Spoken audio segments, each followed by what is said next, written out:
I'm going to give it just another minute. It looks like quite a few people are still joining. I appreciate your patience.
Good morning, everyone. Welcome to campus training for insurers, self-insurers, and third-party administrators. Today's topic is how to respond to an RFI, a request for information, in the campus system. I am Denise Holmes, and I am a Compliance Services Officer in the Compliance Records and Training Department at the Minnesota Department of Labor and Industry. And we also have with us co-presenting today my CRT teammate, Senior CSO Deb Dolsky. We also have with us on the panel to share their campus knowledge our CRT supervisors, Ralph Hapness and Melissa Parrish, and campus subject matter experts, Virginia Prax, Lisa Smith, Cheryl Sherbel, and Mike Ireland. We are all excited to share this course with you today. Just a reminder that all of the campus training events, including this presentation today, are being recorded so that they can be posted later for your access to refer to if you want a refresher of this course content in the future. We're anticipating that these will be posted by the end of this week. Later on in the presentation, Deb Dolsky will be sharing with you links as to where you can find the recorded training links and other helpful resource materials, including the presentation PowerPoint slide deck materials and quick how-to reference guides for various tasks that you may need to do in the new campus system. Please also note that for audio purposes, all attendees are on mute. So if you have a question that arises during this presentation, please just type that in the chat box. Make sure that you select everyone so that everybody can see the question. And then our medical policy specialist, Lisa Wichterman, will be coordinating those chat box questions for us today to ensure that your inquiries are addressed. Next, for some context, Deb Dolsky will briefly touch on the focus of today's event content. Deb? Good morning, everyone. I just wanted to add that we are all going through the rollout process of campus together.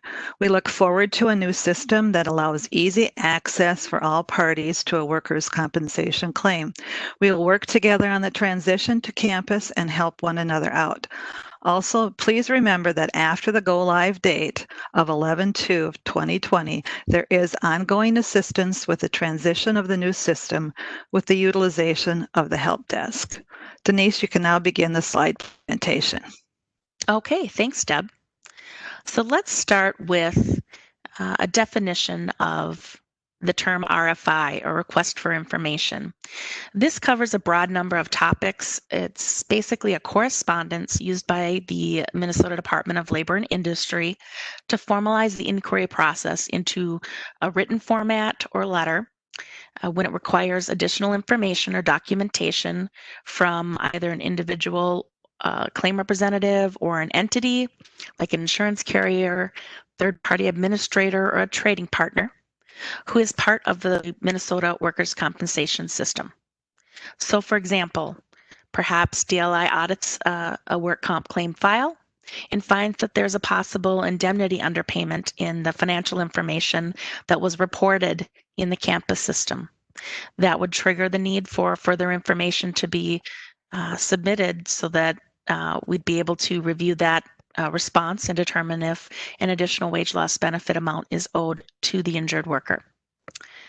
Or, for instance, another scenario where you might receive an RFI would be if, let's say that it appears a surgery took place when we're auditing a file and we've been notified that the employee returned to work. So we know that TTD wage loss benefits have ended, but we don't have a medical update yet to know if they're still actively treating or if they're at MMI maximum medical improvement yet. So in that scenario, the department would use an RFI inquiry letter to ask the claims handler for an update on the current medical status so that we could determine if the employee is at MMI. And if so, we would also need then the healthcare provider report, or if that's not available from the medical provider, then we would need the associated surgical and updated medical reports to review to help us determine whether or not the injured worker may qualify for a permanent partial disability minimum ascertainable rating per the Minnesota PPD permanency schedule. So that would be another scenario where you would see an RFI coming to you. And I just want to point out that, and you'll be able to refer back to this slide deck once it's posted, but slides 3 to 8 are screen snapshots showing the steps in the process of responding to an RFI inquiry in the campus system. And again, Deb will be providing the link details to you later in this presentation so that you can refer back to these screenshots in the future if need be. However, for this presentation, we're going to instead opt to demonstrate live in the campus system how we would complete this RFI response task so we can walk through this process together in real time. So just bear with me and I will switch over into the external campus system next and we can begin the demonstration.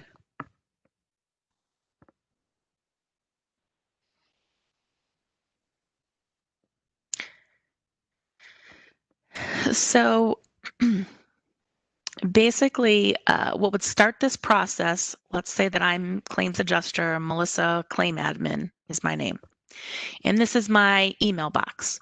I would know that the department has done an audit and requested some information via an RFI because I would be receiving this email in my email box. So when you click on the email, you'll see that it's letting me know that a request for information has been sent. It gives the compliance audit number.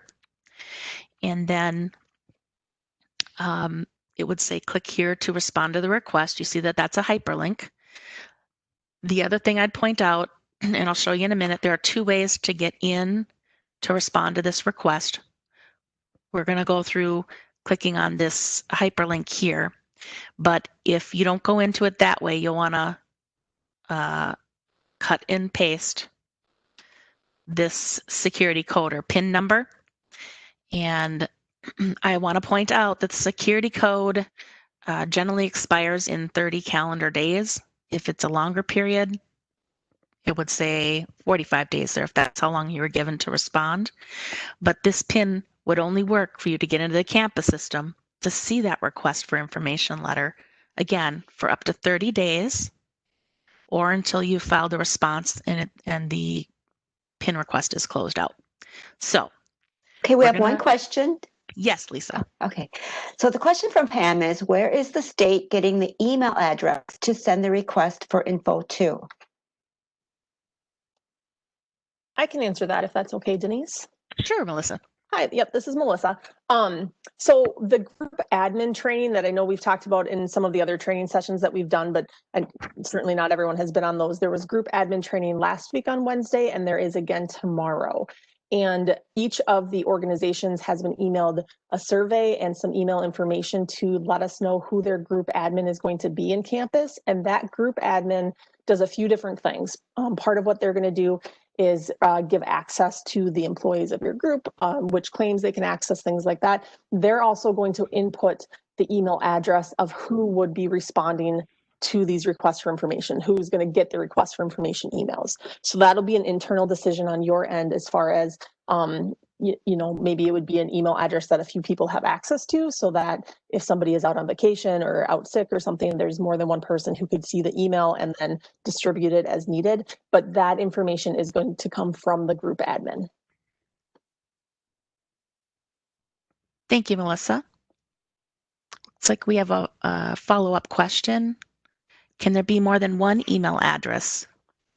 To receive requests for information, you know what? I think there can be, but that is going to be covered in the training. I apologize, I'm not 100% sure. That would be covered tomorrow. And also, if you're unable to make it tomorrow, or if it just works out better for you, the training that was already done on last Wednesday, that recording is already available online where you can go back and watch the recording if that helps. But I'm going to go ahead and follow up on that as well and see if I can find out. Great. Thank you so much, Melissa. Any other questions, Lisa, that you're finding in the chat box? That's it for now. Okay, well then let's pick up and proceed where we left off. So again, we're in the email, the claim rep. Let's say I'm the claim rep. I'm in my email box. I've gotten this request for information notification from Dolly. There are two you can get in. You can cut and paste the security code or the PIN code here, which has an expiration date of 30 days, it's telling me. I'm going to show you the first or the easiest way to get in. And you do that by clicking here on the hyperlink. And I didn't show you with the bullet, so I'm going to show you the mouse bullet. Here's the security code, the PIN number that I'm talking about. But if you click here on the hyperlink to respond to the request, what will happen is it automatically filled in the PIN for us. So we didn't have to cut and paste it in. I'll show you the second way of getting in a few minutes here. Forward with this one since it's already moved us onto this screen. So at this point, this is it will show you, you can view the document, the RFI template request letter. So this is the letter that you received that you need to respond to. It'll give you directions on what's needed. So you can either click view document. I've had issues this morning where it's not populating the view document and it kicks me out. So I'm not going to click that today. The other way that you can view this letter to see what the department wants is by clicking download. You left click it. In the bottom of your screen, you'll see that it populated it into an Adobe PDF. You just click this expandable arrow, and we'll click open. And that is another way that you can view. This is the Rfi Request Letter. Of course, this is just an example on a fake claim, so there's really no information in there, but this is how you would access it to open it up. And so let's say we've looked at it, we understand what it is that is needed from us. Then next,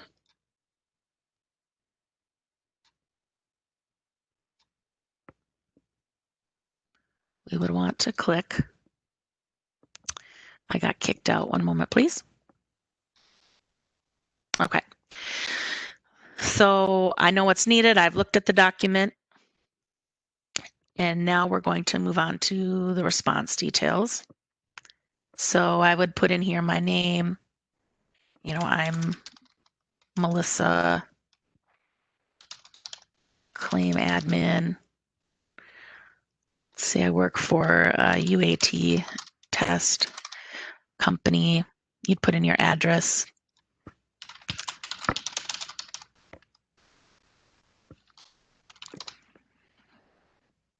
And you'll see that these data fields that I'm filling in all have asterisk stars. And so that means it's required in order to move forward through the form, through this web form, I have to complete these boxes. So I'm just making up some information right now.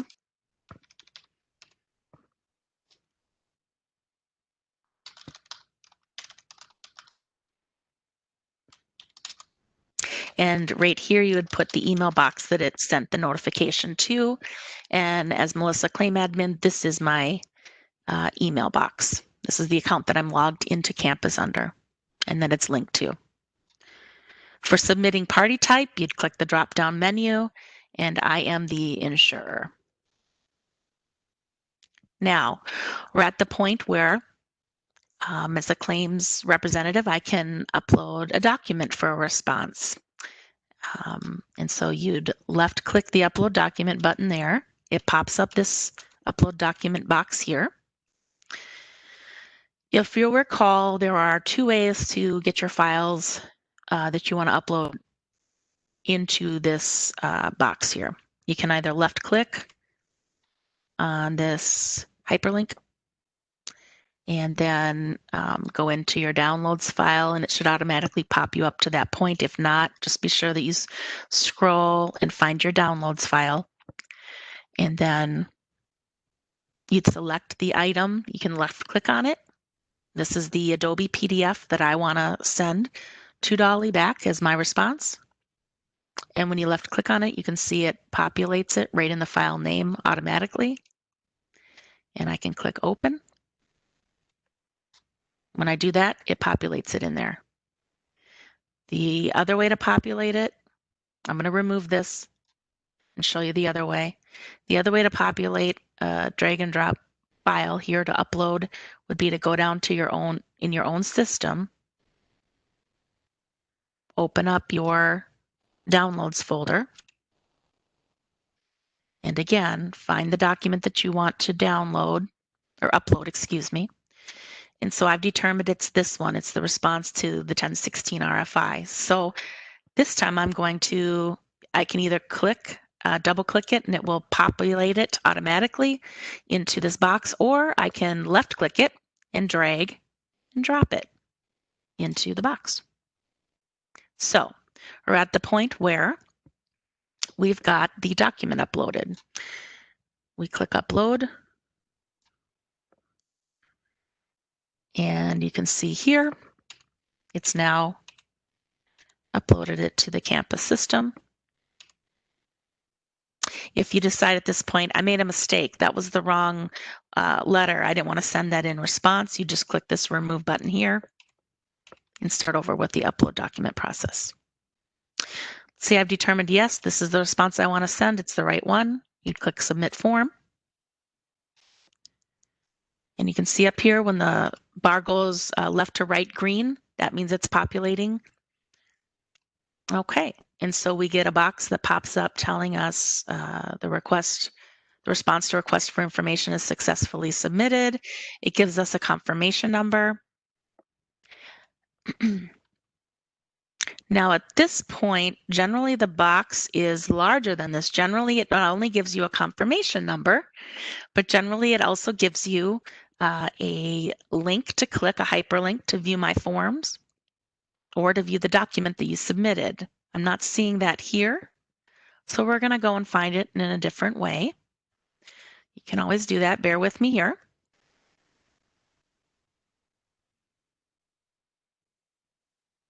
Thanks, Denise. And I'm going to jump in and say, I know Sure. Those of you who've been on these trainings before have already know this, but because we're still working on the programming and such for Go Live, we apologize that some of these bugs might come up right now. But Denise is right. Generally, there's another link there. But the good news is it's important to know how to get this from another method as well, so that you can go in and access it in two different ways. So it's actually kind of nice you can show that. But we're sorry for any hiccups that are happening here. And then also while you're doing that, I was going to respond back to the question from earlier about having more than one email address to receive the request for information. When we are sending out the request for information on a claim, we can only send it to one email address. So you will want to pick one email address, and then again, internally, if you make the decision for it to be a unique person's email address, maybe having a plan for who else can access that or how that gets handled, or the group admin can go in and change it if someone's going to be out for a while, or having it be an email address that goes to more than one person. And then, I was just going to throw in there as well, because I'm assuming that there might be some more questions or comments regarding that if you do have feedback on that or anything else, you can always email our work comp modernization program email address, as many of you already do with questions and comments, so that's great. And that is the dli.wcmp@state.mn.us with any feedback like that. And I'm guessing Deb will probably be putting that in the chat later, but actually while I have it right up here, I'm going to go ahead and put it in the chat. It never hurts to have it more than once.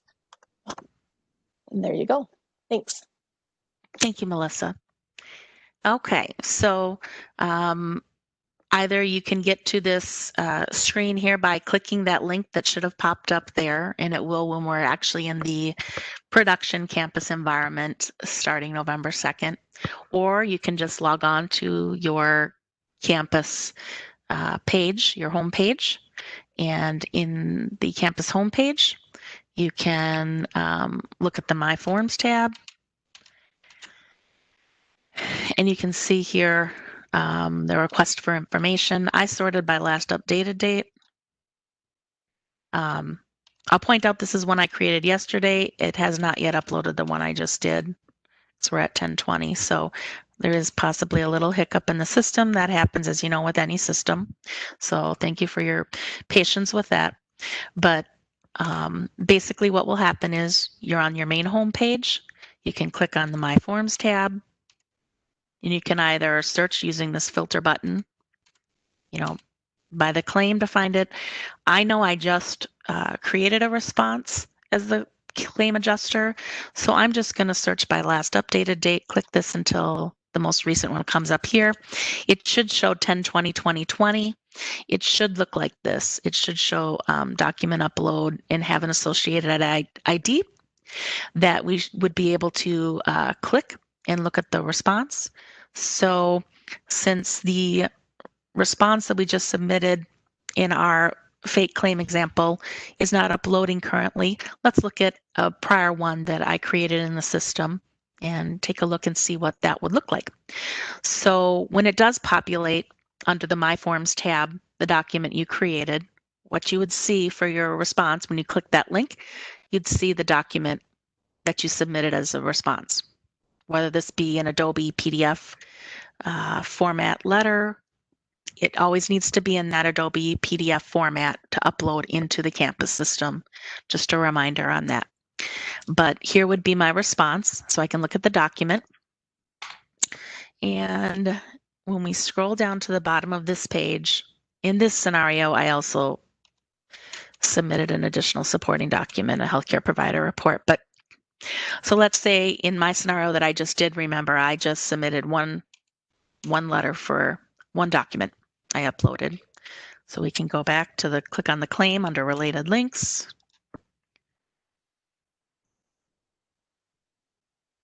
And if you want to further review the claim that you submitted it on, you're here in the claims overview details page.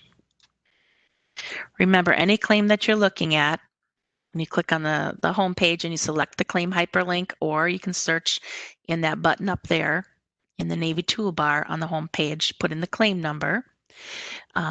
It will always populate. This is kind of your starting screen when you're inside of a claim, and it will always show you at the top a little bit of summary information like date of injury. It'll tell you this file is open and active. It'll give you the campus file number, which is the same thing as the claim number. Claim number would just have CL in front of it. So same thing.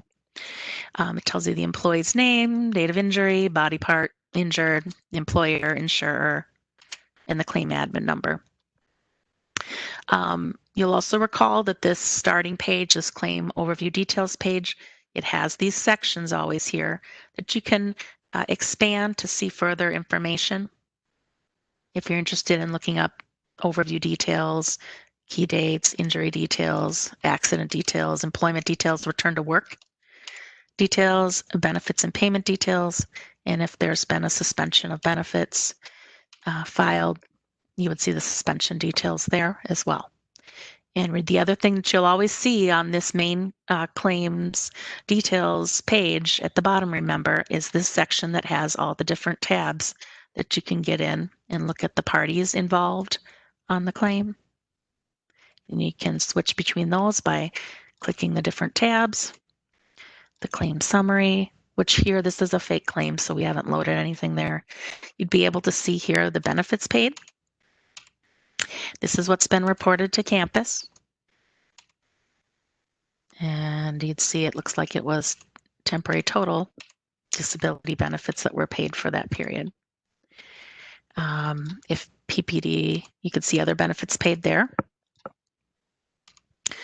If you click the Documents tab, you can see documents that have been created in the claim, starting with the FROI, NOPLD, all the way up. When you click Related Claims and Cases, if they're related, they would be listed down here for you with a hyperlink. That's not the case for this full claim that we're looking at. When you click Reporting History, it'll show you what forms you've actually submitted. And these were, the source was e-form filing. You can see that right there. And then when you click on the Claims Payment tab, again, this shows you the benefits paid. So, Okay, do you have time for a couple questions, Denise? We certainly do. Okay, the first question is, can you show the email we would receive again? I want to verify if it has live hyperlinks in it or not. That would help us determine if the email notification should go to a group or individual. Yes, so we're back on it right now. So this is my claim rep email inbox, and this is the notification that there's an RFI awaiting my response. And there is a hyperlink right here. Click here to respond to this request. So that is a live hyperlink. When you click that, if you access the RFI through this email, that's a live link. It'll take you right to the PIN validation screen. And normally when it's working right, it would automatically fill in and take us to the screen where we upload the documents for our response. It's not doing that right now. So I remember I did cut and paste that PIN number, that security code. So I've cut and pasted it in. I click enter and it should take me to it.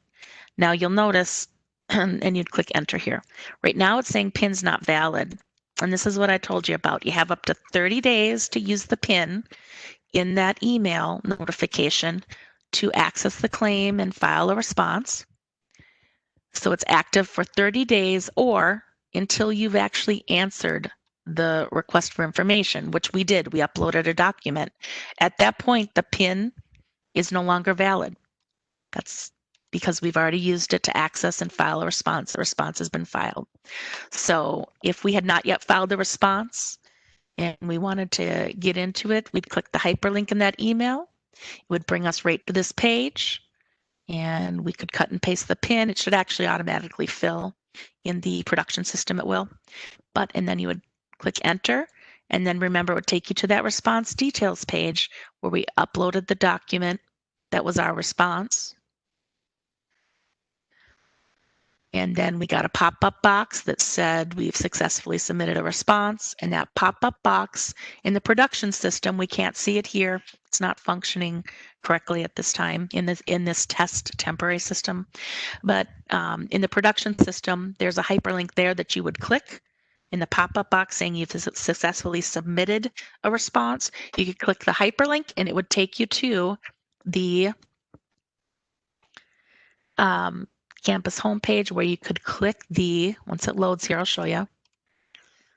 Again, you could click the My Forms tab and you would see, you went under last updated, you would see here the response that we uploaded, the document upload, and there would be active hyperlinks to click to look at the document there. Now, another way, the other way to respond to an RFI, if you're not going to use that email, now you're going to need the PIN off of that email, but if you're not going to use that email, to click on that active hyperlink to pop up the response box for you, the response web form. If you're not going to use that email to get in there directly, you can go through the second way. And again, we're on this main campus homepage, and up in the Navy toolbar, you'll see this section here that says Submit a Filing, and it's drop down. Let's click the drop down. And you'll see there's an option here, Respond to Request for Information. So if we left click that, there we go. It'll pop up the same screen that we were at when we clicked the email hyperlink. We're at the pin. Again, I've already answered the response in our example, so the pin's no longer valid. It won't let us submit a second response. Okay, the pin's no longer valid, but that is the process of how you'd respond to an RFI that you've received notification of in your email box. Denise, I had a question that came through to me privately, so I wanted to respond to that as well. Sure. Asking if the only way to reply to an RFI is by attaching a document, question mark. And you certainly might have some things to say as well, but I just wanted to point out, like, a lot of the requests even that we send now, like in today's world, we might say, hey, we need a notice of intent to discontinue, or we need an NOBP, we need a form. And when the form comes in, you don't always, when we get those responses, they don't always have like our paper requests stapled to them, but we get them so they're in the file and we can find them. So similar to that, when a request for information is sent out, some of our requests might say, we need you to file the suspension, or we need you to fill out a benefit addendum web form. And so when you do those items, you wouldn't necessarily be using that PIN process. Your system would be shooting off the EDI filing, or if you're an eForm filer, you'd be coming in and data entering that EDI filing, or you'd come in and you would enter the web form that we've asked for. And so on our end, when we know that request has been sent and we check back to see if a response has been received, we're going to know, oh, we requested a benefit addendum web form. Let's go see if one was submitted. And so you wouldn't necessarily be using the PIN process in that case, kind of like what you do now, where it's not necessarily stapled to the request that we sent, but you send us what we need. Yes. And so just to reiterate, yes, the PIN, you can go in and look at the request for information or the RFI inquiry letter. You can go ahead and use the PIN as many times in the 30 days as you need to look at it. It will remain valid until you either file a response or until 30 days has occurred, and then it would expire at that point. So yes, you can take a look at it and determine, hey, I need to get some more information before I respond. You can come into it, use the PIN the next day. So along those lines, Denise, we have one more question. It says, if we access the request but need more time to respond, will the PIN still work for the 30 days? Yes, as long as you don't respond. Once you respond, the PIN is defunct. It's been used. And then another question is, what about making corrections to responses?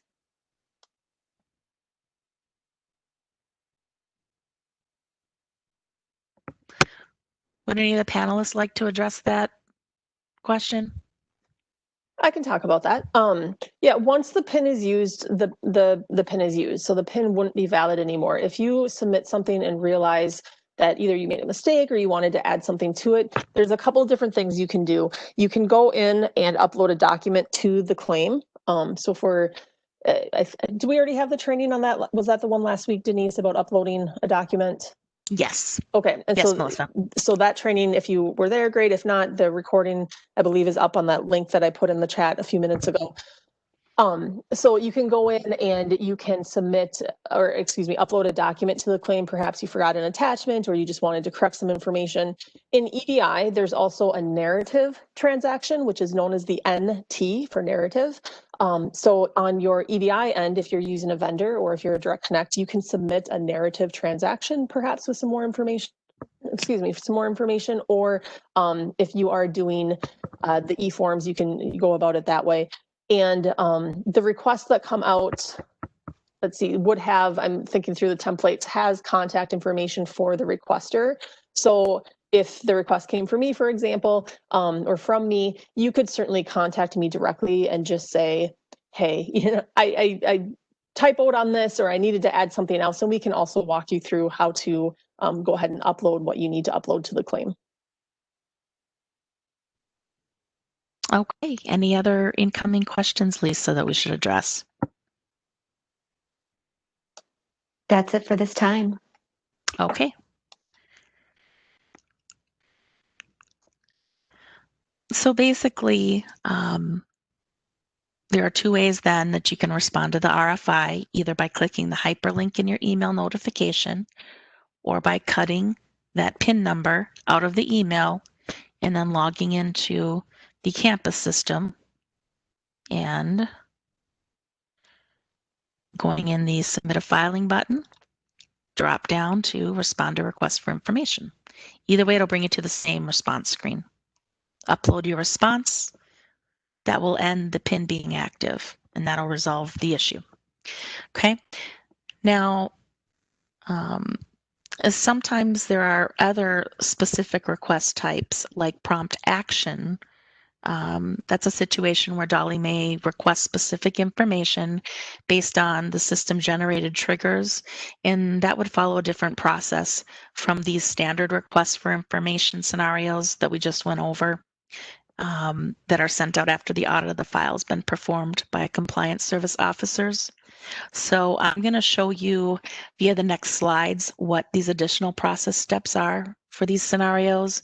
I would point out that the majority of claims adjusters will not be doing this prompt action task. They won't be responding to it. The insurers and third-party administrators, group admin, would identify who specifically within your entity handles those first injury report filings and prompt action notifications.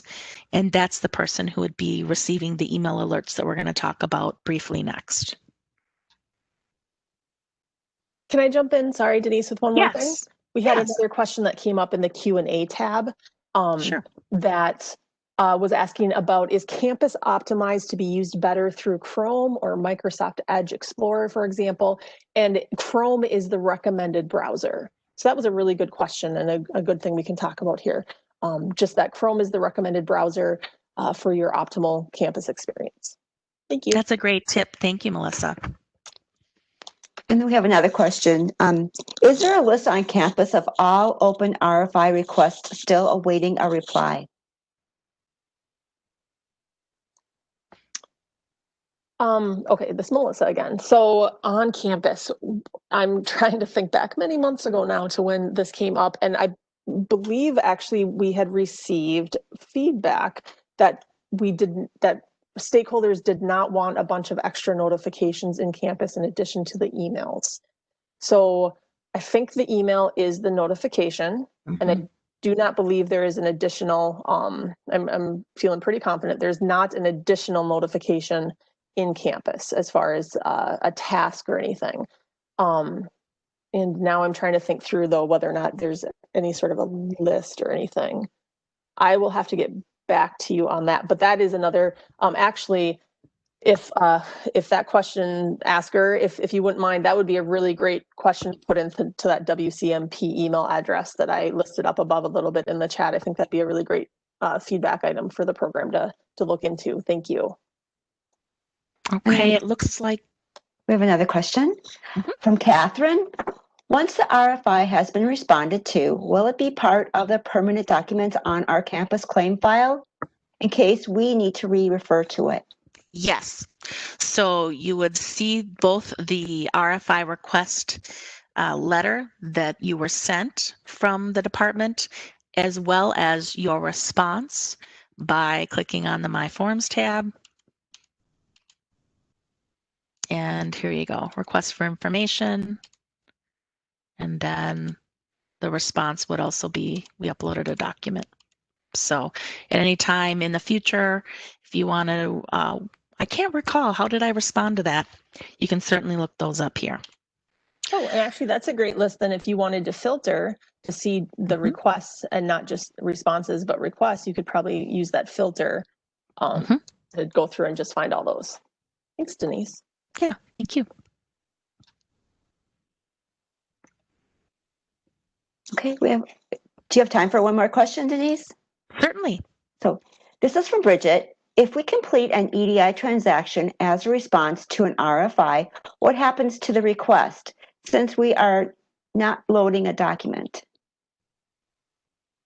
The request would be kept in the, you could access it through the My Forms tab. You would see the request for information letter, what it was. Yep, and also maybe helpful to know on our end, we would have this task or this work triggered kind of back to us to say, hey, I sent out a request for this. And our compliance officer would then look in the file and be able to see that the EDI transaction was submitted. Okay. Any other questions pending, Lisa? No. Okay. So again, there'll be a limited number of people that would handle this type of a request that comes from Dolly within your entity, but that person would be notified by receiving an email like the example here. It's asking for prompt first action on claim. It's telling them that one of the claims filed with the Minnesota Work Comp CAPAS system requires attention. Information submitted on the claim indicates that a first action is past due, and it lets you know to click on the link below to view the claim. Right, there's the link, or if you want to just log into your external campus account, you'd click that link, and it's asking for that person identified to respond to these type of requests. It's asking them to please submit the applicable transaction to show the first action and or to correct previously submitted data if needed. Okay. Question is, will we still get a quarterly prompt first action report sent via mail?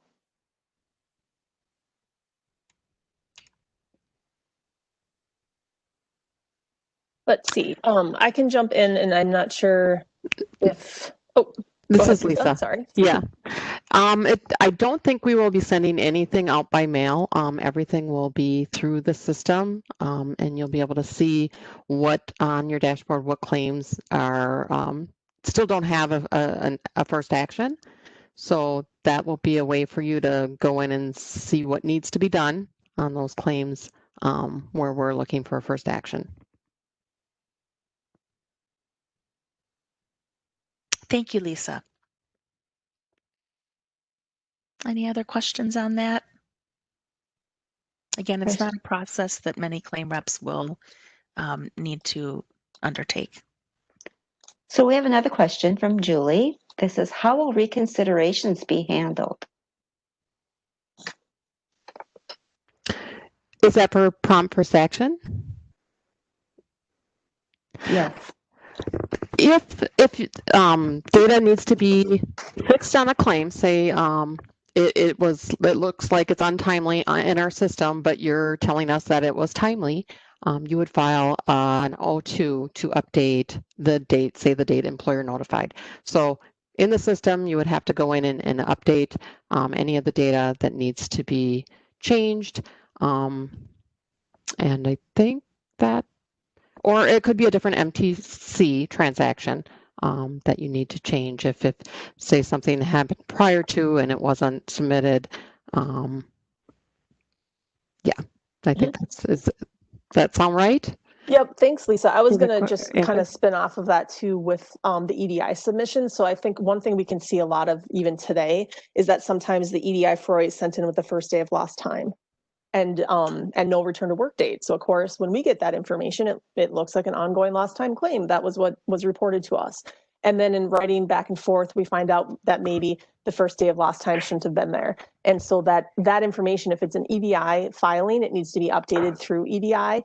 And it might just be that a correction or a change is needed on the EDI information, because we do take the data that was submitted to us, and that is what populates the prompt first action. So if the data is incorrect, it would need to be corrected via the EDI filing. Great. Thank you, Melissa. So we have another question. Would you please go over again the types of RFIs we will receive? Sure. So basically, just like now in our current system, except for it'll come to you notification via email instead of paper mail, you'd get a request for information inquiry letter from the department. It might ask things like, please file an update on the status of wage loss benefits. It might indicate, hey, we've audited the audited file and it appears that the TTD is short, or there's an underpayment for 2 days. Please either correct that underpayment by issuing the additional amount and filing a benefit addendum to us to notify us that's been done in response, or submit an explanation in your response to our request for information. So you would get an RFI in a scenario where it's possible that in an audit we've determined perhaps there are additional indemnity benefits owed, whether that's total temporary disability, temporary partial disability, or perhaps permanent partial disability. You'd also, as a claims adjuster, receive a request for information just like you get through the mail now, but you'd get that notification in your email that there's an RFI pending if we needed more information on medical status to determine if there's any permanency due. So for instance, we received an update in the campus system that the person has returned to work at full wages. They're no longer receiving temporary total disability benefits. So then at that point, they may be due a minimum ascertainable permanent partial disability payment. But from the auditor side, we don't receive updated medicals always on the file. So at that point, we might send an RFI inquiry out asking for an update on the medical status. Is the person at MMI? Can we receive if so, submit the healthcare provider report that their medical provider filled out. Or if they're not at MMI, if their provider has not yet completed a healthcare provider report, then please submit, if there's a surgery, please submit the operative report and updated medical notes so that the auditor can review your response. They can review those medicals and determine if the person would qualify for a minimum ascertainable permanent partial disability rating per the Minnesota PPD schedule. As you know, some surgery types, it's an automatic rating that they get. You don't need to wait for the doctor to rate them for certain surgery or certain injury types.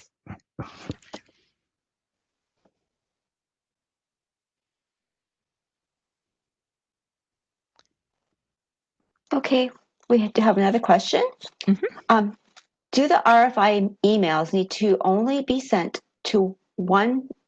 Let me read this again. Do the RFI emails only need to be sent to one person, or can they be sent to the claim rep assigned to the particular claim associated with the RFI? And to that point, will the RFI email contain the carrier's claim number?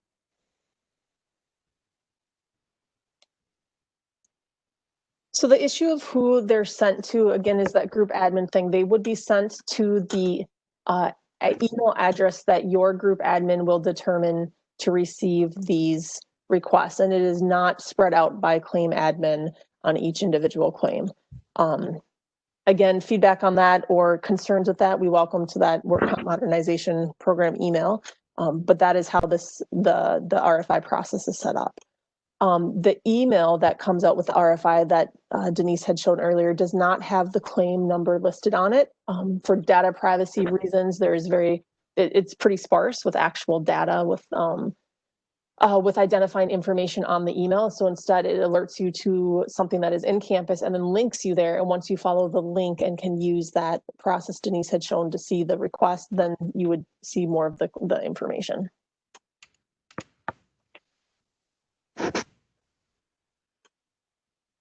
Any other questions pending in the chat box that you can see, Lisa? Not at this time. Okay. So let's talk about, one popped up, looks like. Yeah, one just popped up. It is a problem on the carrier side for us that there is no claimant name or carrier number associated with our RFI email. Yes, and I can, again, if anyone wants to email specifics about that to that email address, but if not, I will also, in addition to that, take that feedback down and make sure the program receives it. Thank you for that. I can certainly understand that. Okay, I have two more questions.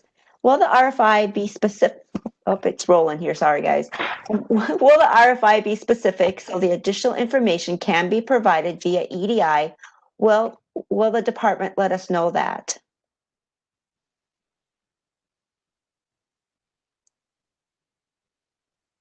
So will the RFIs be, sorry, I'm pulling it up and rereading it myself. For when we request the information, we would frequently say, like, for example, one of the common requests that we send out even now is saying, hey, we see there's ongoing benefits on this claim and we haven't received anything in a year now.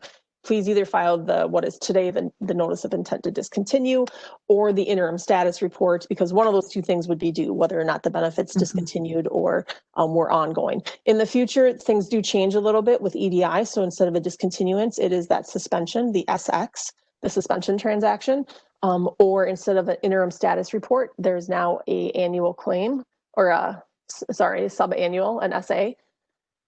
So we would write out and say, again, hey, it looks like there's ongoing benefits here. Would you please file either the suspension or the sub-annual, whichever is appropriate for this. So in that way, it is specific. Or if we're saying, it looks like there's an underpayment here, it looks like more benefits are due, can you please amend your payments? You would know to go in and do that via EDI. Okay, we have two more questions in the chat. One is a statement and a question. It says, but that process causes a lot of work for the admin. They have to open, I think they're referring to the email. They have to open it up, put in the PIN just to find out who the RFI should go to in our office. Why can't a claim number be added for ease of use? Yep, I will certainly take that feedback and bring it to the powers that be. As far as I know, that there was legal consideration as far as identifying information that could be sent out. So I don't want to speak to whether or not the admin claim number would be in that category. I can't represent legal, or I'm certainly not a lawyer, but I will take that information back, and just the idea that it would be a lot of work for the admin as explained in the comment. So thank you. And the last question is, if I'm the group administrator email person and I receive an email, am I able to forward that email to the assigned adjuster? And will the hyperlinks work when I forward the email? Yes. We tested that out and it does work. Yes. The links stay active, the hyperlinks, when it's a forwarded email. And I do have one more question. If we are using a vendor, should we be using the narrative filing through EDI to respond to certain RFIs if they do not require an EDI filing? That is an option for sure. If there's information that is narrative type information that you would like to submit the NT transaction through your vendor and submit that narrative information, you can. You could also go into the claim and upload a document. I think when it comes to that information that's not a specific EDI filing, and it could really go either way, you'll determine kind of what's easier on your end. If it's easier for you to have that set up to send out the NT through your vendor, or just to sign into campus and upload. But either way, you could give us the information.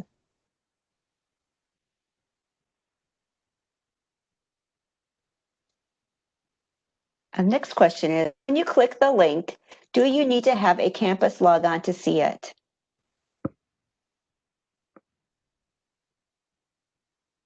Sorry, I was back on mute. Yes, you do need to have a campus login to get into campus and see the information that is linked in that email.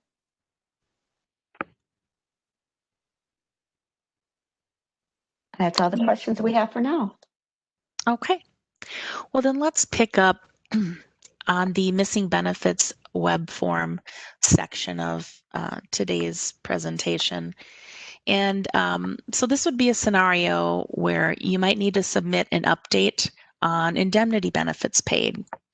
So the benefit addendum web form would be used in a situation where transactions are missed in your submission, and that would impact the benefit calculations. If you recall, I showed you when you're in a claim, on the claims details overview page, when you scroll down to the bottom, there are the tabs, and one of the tabs showed you the claim payments.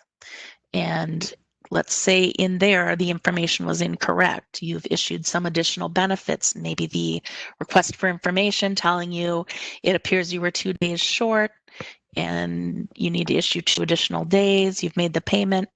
Now you want to notify us that you've done that for your response. You could do that using the missing benefits web form or the benefit addendum form.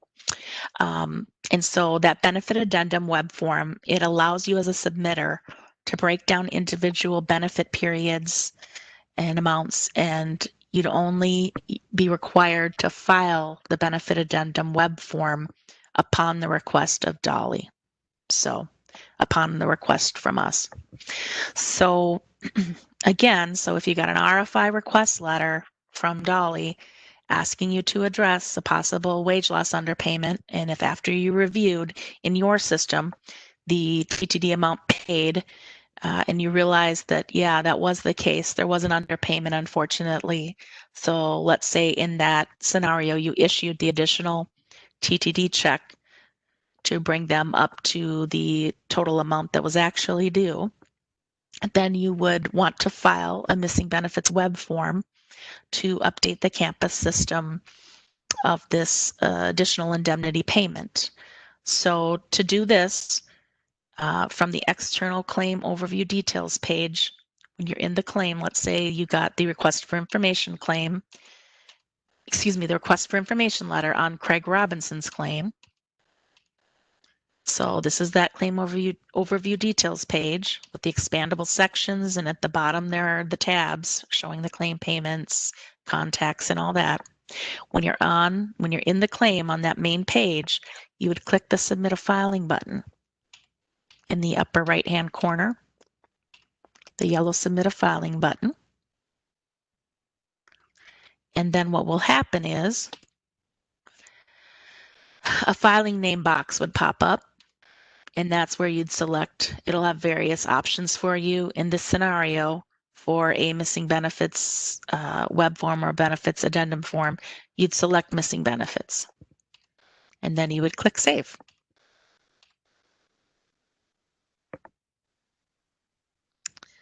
And then basically this screen would pop up here, the benefits addendum web form.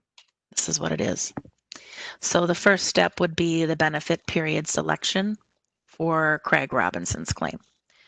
So you'd pick benefit period, and you'd either adjust the existing information that pops up when you choose this drop-down menu. It'll show you the current things that are reflected in Campus. If you need to make an adjustment, you can certainly edit it here, or you can also add a new benefit period. Let's say you realized per the RFI inquiry, there was a second period of disability that triggers you to go back and pick up and pay for the waiting period. So now you need to add the first 3 days of lost time as a benefit period. You would do that here. Okay, and then basically, so that's, you'd select the period, complete the information, you select next. Oops. And then this is the third step of the benefit addendum web form for missing benefits. And this would be the additional details. And this is where you could give an explanation. You'd type out if you wanted to give some additional information. Here I might put something like picking up 3-day initial waiting period retroactively due to a second disability period being incurred. You know, whatever you feel is descriptive enough for your explanation, you'd type in there. And then here, exact same process for uploading documents that we just went through earlier in this presentation. You'd click the Upload Documents button, you'd drag and drop whatever information you want to put in there. Again, it would need to be in Adobe PDF format to upload into the Campus system. So if you have a document that, let's say, is a Word document, and you typed your answer, your response into a Word document explaining the situation, You'd want to then go File, Save as Adobe.pdf. Then it's in the format type that you could upload into the campus system. When you upload it, remember it will show then here that it's uploaded, and then you just click Submit Form. And that would upload your attachments to the missing benefit addendum form, and that would complete that process. Okay, can we take a couple questions from the audience? Sure. So this question is from Linda. Can a group email address be used?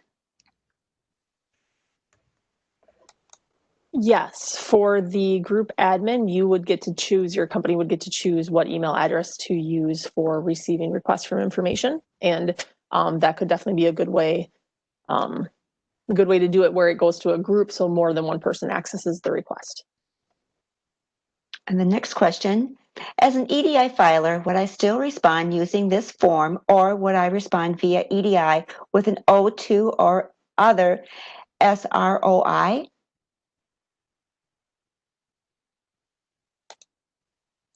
Oh, sorry. Would I, as an EDI filer, I would still respond using this form. If the request was something that you needed to submit a SROI for, or to change the information and do the O2, then you would do it via EDI.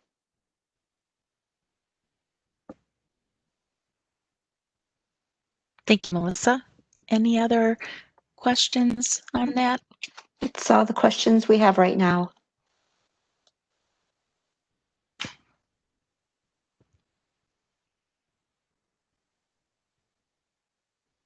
Okay, so we have concluded the presentation portion of today's event. As you all know, the campus system go live date is coming up soon on Monday, November 2nd. We are excited about the enhanced capabilities of the new campus system. And thank you all again for allowing us to share some more of those functionalities with you today. And Deb, did you want to share some helpful links to our training resources that the attendees can access in the future for their review and reference? Yes, I do. So I'm putting a link into the chat. Okay.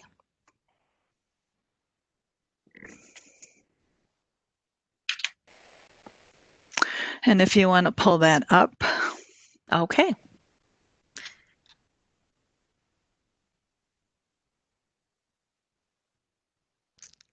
All right, Deb. Okay, this is a link that describes Work Comp Campus in the business section. So if you can go in and review that, it goes into form filing, training for Work Comp Campus, the various claim portals, if you want to scroll down a little bit here. This will give you an idea of the snapshots of campus and how it is applicable to each different entity, such as employers, healthcare providers, and so forth, listed on there. And then at the very bottom, again, if you have more questions regarding it, that's the email address that you can utilize. Also, there's various signups for various email updates on campus or any other information that the department feels would be advantageous to give to everybody. Go in there and sign up for those particular email updates. Great. Any other links, Deb, that you think would be helpful? I'm putting in another one. Great. And I'd suggest that for the attendees, you may want to cut and paste these links, save them as favorites for future use. You can cut and paste these directly from the chat box. Then I put in the other one. Yes. This is the Work Comp Campus specifically for insurers, self-insurers. It gives you an idea of information, documentation, how to correct errors and such. It also will go down and give you information of how to join the upcoming campus hours in there. Can you just scoot up a little bit further, Sure. Denise?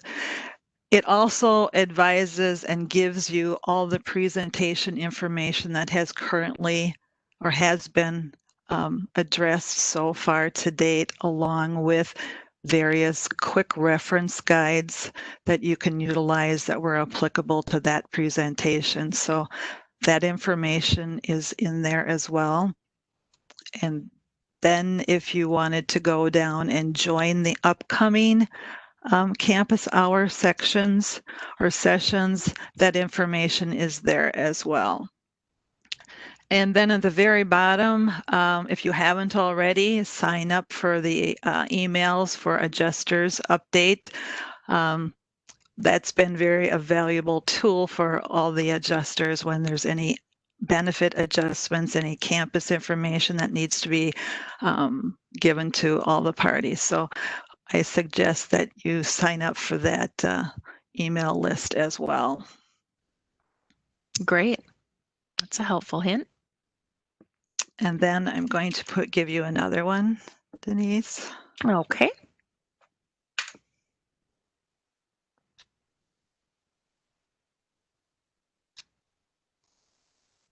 And this link here is for the various WorkComp campus training. As you will see, these are sessions that have occurred already or will be occurring shortly for the various entities that are applicable to law firms, insurers, self-insurers, or all campus users. The one that Melissa had mentioned earlier regarding all campus users for group management, that one is to occur tomorrow. So that you can go ahead and register that if you feel that you need some additional information. That one had been previously scheduled and taped, so that information is also in our campus with the video and presentation that was done previously if you can't make this upcoming one. And then if you go down a little bit further,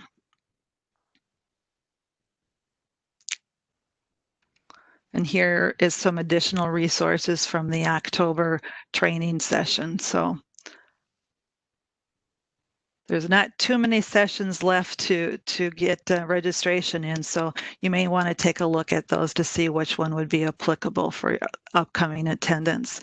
And as far as the resources for October training sessions, here's where you'll be able to go in and view the video, also looking at various quick reference guides from the prior presentations.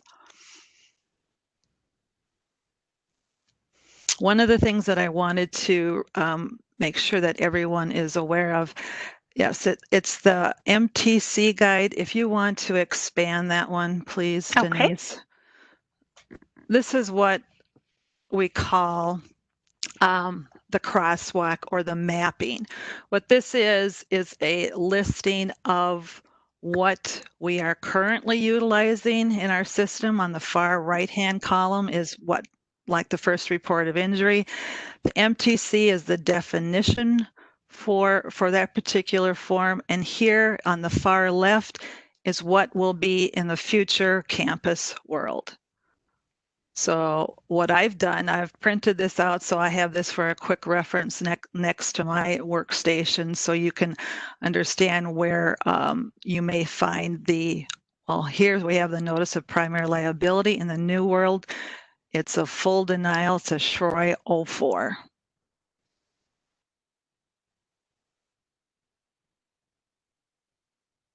And Deb, it looks like it's about 4 pages to print off, so it's not a super large document. Correct. And then, so you can just want to she's kind of going over the primary forms that you may be utilizing currently in our system and what the new one will be in campus. Yeah, I'm just kind of highlighting the ones that currently maybe you're using quite a bit, and these are what they're converting to in the new campus system when we go live on 11/2. So, you know, if you're accepting a claim and you've made an initial indemnity payment, you'd file this IP form.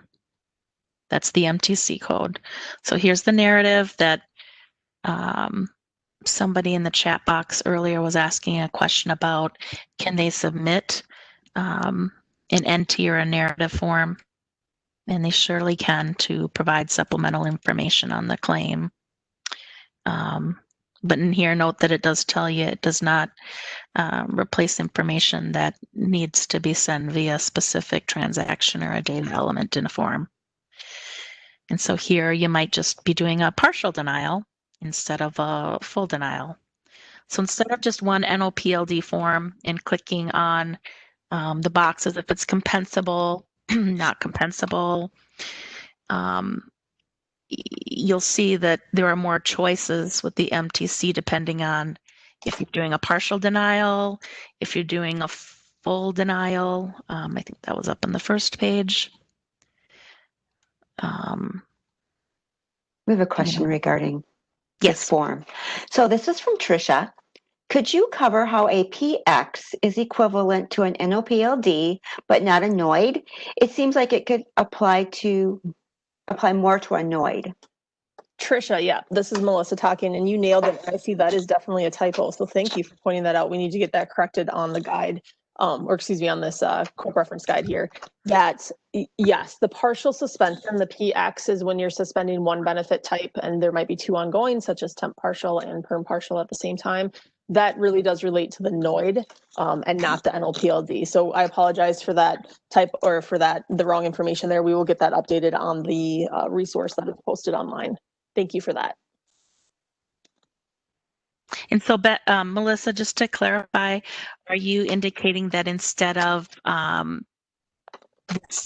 right now it's saying notice of insurer's primary liability determination, what you're indicating is that the PX would be filed in lieu of, this should say NOID. Yep, yep. So I think the PD, the partial denial, which is listed right above it, is accurate. And I'm wondering if there was a copy and paste situation that for this. So I apologize for that. But we can get that updated. That would be the notice of intent to discontinue the NOID form. Okay, so it'll be corrected. And instead of saying NOPLD here, it's going to say NOID, notice of intention to discontinue benefits. So thank you for catching that. Appreciate that, Tricia. And then here's a payment report. Instead of an NOBP, if you reinstate benefits, there's an RB. This is the subannual that Melissa was talking about in lieu of the ISR, or the interim status report. And if you're suspending all benefits, you do an SX. Okay.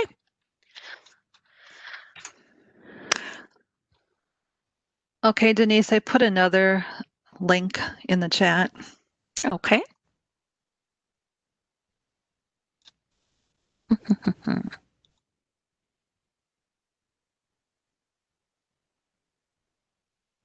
Okay, so we're looking at for the compact newsletter.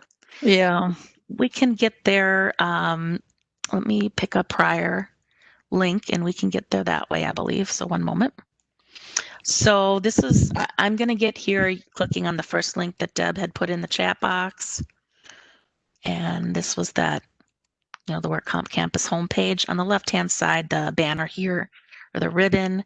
If you scroll down, there's the Work Comp Compact newsletter. You can get there this way, since that link is not working right now, unfortunately. So here we go, Deb. This is the page you wanted. Yep. Thank you. If you haven't done so already, this is a very valuable tool that will give you updates quarterly about what is transpiring at the department. You can see that it has the most current edition here, and it also will give you a link to the prior newsletters as well. Again, here's a special edition that was sent out in August for the COVID information. So take a look at that, and at the very bottom too here, is a link that you can go to register for online emailing of this document to you. So there's a lot of various documents or emails that you can sign up for so that you are apprised of all the updates and flashing news that may have occurred in the work comp field in Minnesota. So anyway. We have one question from the audience. Yes. Can you please tell everyone again how to locate the MTC crosswalk form? Sure. So I believe that Do you was it Do you this want me to link? give you the link? I think I found it. 1 second, and then I'll scroll. Let me just see. Not that one. One moment, please. Appreciate your patience bearing with me.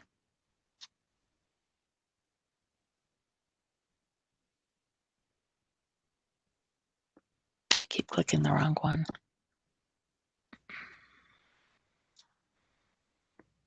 And actually, as you find that, if you don't mind me talking, there's, I think you're going to show them on the training page there, but also if you are on the DLI page, maybe the fastest way I can just say without showing you, you can always put EDI up in that little search button and find the EDI page for DLI, where you can find our EDI implementation guide, and also the form to MTC Crosswalk is available there as well. So what Denise is showing you is great, but if you also want to find it on the EDI page, you can do that as well.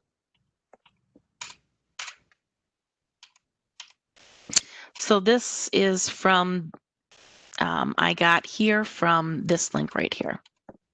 The third link that Deb shared with us today. Brings you to the page that has the MTC form. This is the guide, the 4-page guide that we were looking at. And here's the EDI eForm document overview. Also the external training manual, external technical manual for campus training. This is like 129 pages. This is a great resource for you. You may want to refer to that to get ready prior to November 2nd. So that'll give you the ins and outs of how to handle a particular entity submission or tools like that. So I printed that out as well. I like paper, so anyway, that's a valuable tool as well. And the various, and the various other quick reference guide links as well. And again, if you have questions, you would feel free to email the WCMP email box there. And then you should all have it's option 3. Bear with me, let me find it.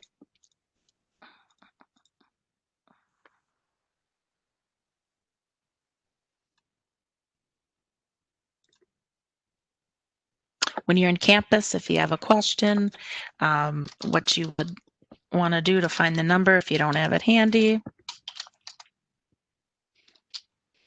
And this is how you're going to log in every morning. You'd put your email address in there. Denise, I did put the help desk number on the chat in addition to the email address. Great, that's very helpful. Thank you so much, Deb. Let me just show them when they're in. If you're working in campus and you've got a question, and let's say you're having trouble finding, hey, where was that link that we had from that training on October 20th? You can always just scroll down to the bottom of your campus homepage. This is when you log in, the first screen you're going to see in the morning. That's the claim rep. I'm Melissa, claim admin. At the bottom, right down here is the phone number if you need help. Option 3 for the campus help desk. Okay.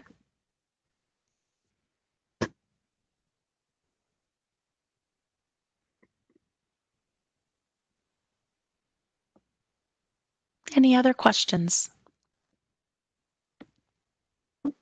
I'm not seeing any questions right now. Okay.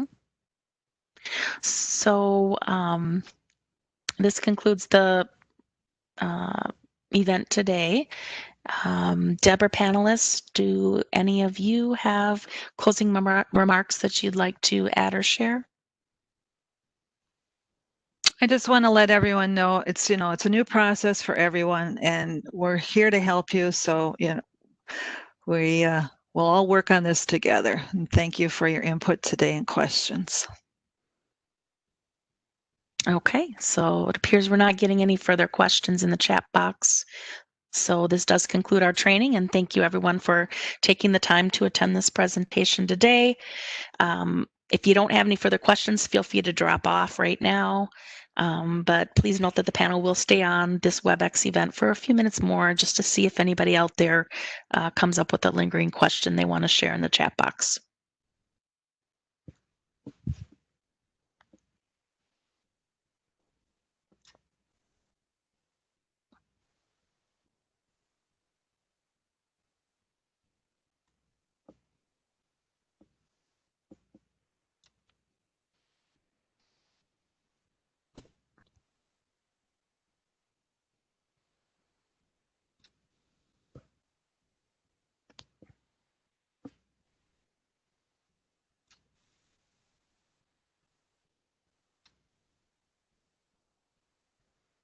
I'll just give it a couple more minutes and see if any of the remaining participants that are still logged on have any questions.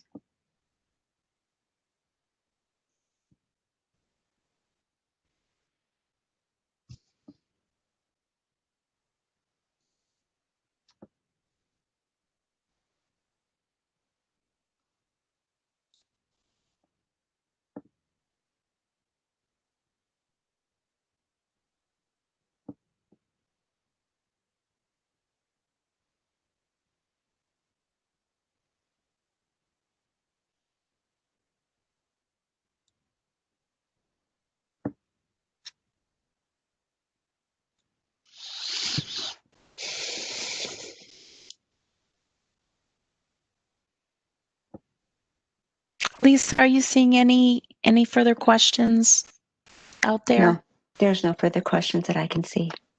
Okay, so then we'll wrap up this event and let everybody get on with your day. Thanks again for your time. Thank you, everyone.